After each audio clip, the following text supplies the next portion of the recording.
kolesterol tinggi? Sekarang, tidak lagi. Minum Nutrif Benecol 2 kali sehari. Planstanol esternya telah teruji aman, bantu turunkan kolesterol dan resiko jantung koroner. Nutrif Benecol, cara enak turunkan kolesterol.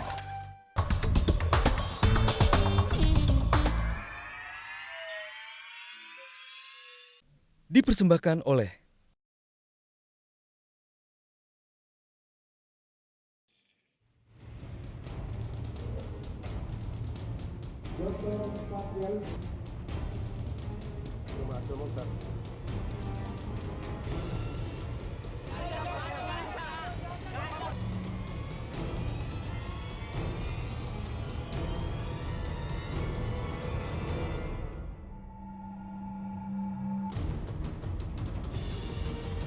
Kami atas nama Mahkamah Konstitusi menyampaikan permohonan maaf yang sebesar-besarnya kepada seluruh rakyat Indonesia.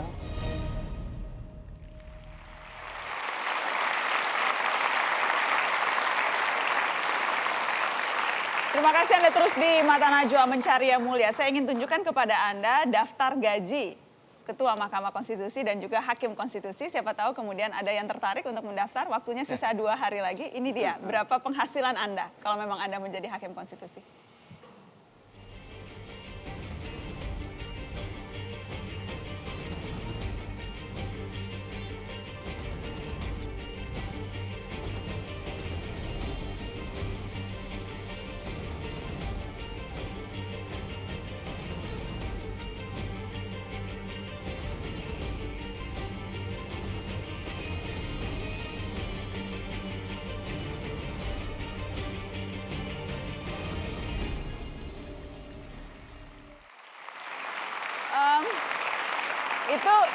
Itu baru gajinya, masih ada tambahan lagi teman-teman, 5 juta per kasus kalau Anda jadi ketua, dan Hakim Konstitusi juga dapat tambahan 5 juta per kasus. Saya kira yang terakhir ini saya tidak tahu masih ada itu atau enggak. Oh begitu Pak, waktu Ya, zaman dulu, Anda? Dulu waktu kita belum ada gaji seperti itu ada. Dulu, Ada 5 juta per waktu kasus? saya itu gajinya itu resminya kalau tidak salah seluruhnya 48 ya sebagai ketua, lalu ditambah tunjangan-tunjangannya ada 70 sekian.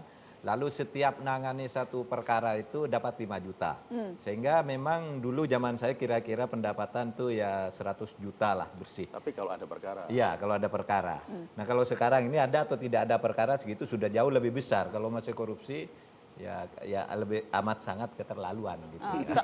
Soalnya tawaran korupsinya juga miliar-miliaran. Jadi rasanya kalau sebulan dapat 100 sementara Itu sekali standar minimal suap. standar Jadi 120 juta, jangan nyuap saya di bawah itu ya. harus minimal harus lebih banyak ya.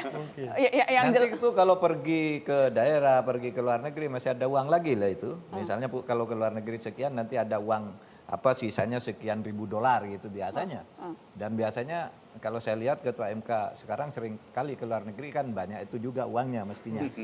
Jadi bukan hanya 121 juta, masih ada lagi. Kalau ke daerah nanti ada lagi uang saku sekian, uang sekian gitu. Nah, dan tidak boleh menerima dari honor dari luar, dari apapun gitu. Tidak boleh lagi. Dan menurut Anda Bang Nasir itu sudah jauh lebih cukup untuk membentengi diri? Ya itu kan untuk menjawab keresahan publik ya, seolah-olah putusan di pengadilan terutama juga di Mahkamah Konstitusi seolah terkait dengan kesejahteraan para hakim.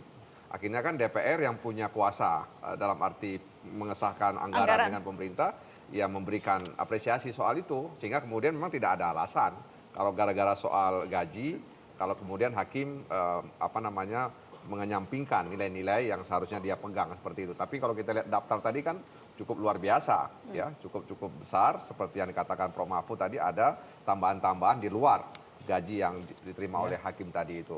Saya pikir negara sudah sangat memperhatikan kesejahteraan para hakim, tinggal bagaimana hakim memberikan pengabdian yang terbaik, sehingga putusan mereka itu kan menentukan masa depan negara. Makin baik putusan mereka, makin bermartabat negara di mata rakyatnya. Kira-kira begitu. Ya.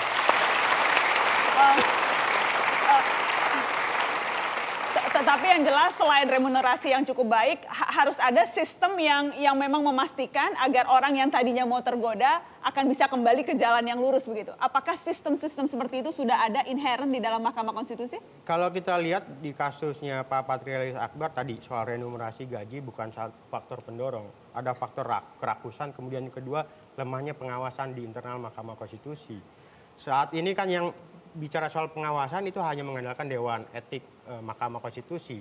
Di 2006 pernah ada kewenangan Komisi Yudisial untuk mengawasi Mahkamah Konstitusi yang kemudian dianulir sendiri oleh Hakim Konstitusi. Artinya apa? Mereka hanya diawasi oleh satu pengawasan, satu jalur dari internal. Dan kemudian dari beberapa kasus yang kita lihat, ini agak susah kita bicara soal ada faktor soal pengawasan yang lemah. Kalau bicara soal pelaporan-pelaporan, kalau mekanismenya hanya mendengarkan kesaksian dan sebagainya, tidak melakukan proses investigasi, ya orang akan bisa berkata apapun. Kemudian khusus untuk Patrialis Akbar sudah ada informasi paling banyak dilaporkan. Betul, paling banyak dilaporkan, tapi toh juga tidak bisa apa-apa, hanya memberikan sanksi ringan gitu ya. Nah, saya mau mengkritisi gini, persoalan di Mahkamah Konstitusi ada 4. Pertama soal rekrutmen yang menurut kita seringkali buruk. Pemerintah, DPR, dan juga Mahkamah Agung. Kemudian yang kedua faktor fungsi pengawasan. Pengawasan hanya mengandalkan Dewan Etik, tidak membuka ruang bagi pihak eksternal, Komisi Yudisial contohnya. Kemudian yang ketiga ada faktor soal leadership. Nah, saya menilai begini, Pak Arief Hidayat itu orang baik, tapi bukan pemimpin yang baik. Ketua MK yang sekarang? Ketua MK yang sekarang. Kenapa kita bisa bilang begitu? Pemimpin itu bisa jadi panutan bagi hakim yang lain. Padahal Pak Arief sendiri terkena pemberian sanksi juga dari Dewan Etik karena kasus memo. Jadi tadi bicara soal kartu itu bisa memberikan pengaruh tuh. Ada kartu nama Pak Arief, kemudian ada memo. Biar orang ini ponakannya diperhatikan misalnya di Kejaksaan Agung. Di luar itu soal, kan Hakim Konstitusi relatif muda ya. Hanya mengawasi 8 orang. Kok bisa lolos? Ada faktor yang juga kita juga ingatkan soal komitmen anti korupsinya para hakim konstitusi. Baik. Paling tidak ada 6 putusan Mahkamah Konstitusi yang tidak pro pemberantasan korupsi. 5 dari 9 hakim konstitusi sekarang belum lapor LHKPN. 5 dari 9? 5 dari 9 belum memperbarui LHKPN mereka. Belum memperbaharui laporan harta kekayaannya? Ya. 5 dari 9 hakim 5 dari konstitusi? 9. Itu data dari KPK ya, ACCH. Kita akan lanjutkan setelah pariwara. 5 dari 9, luar biasa. Kami kembali sesaat lagi.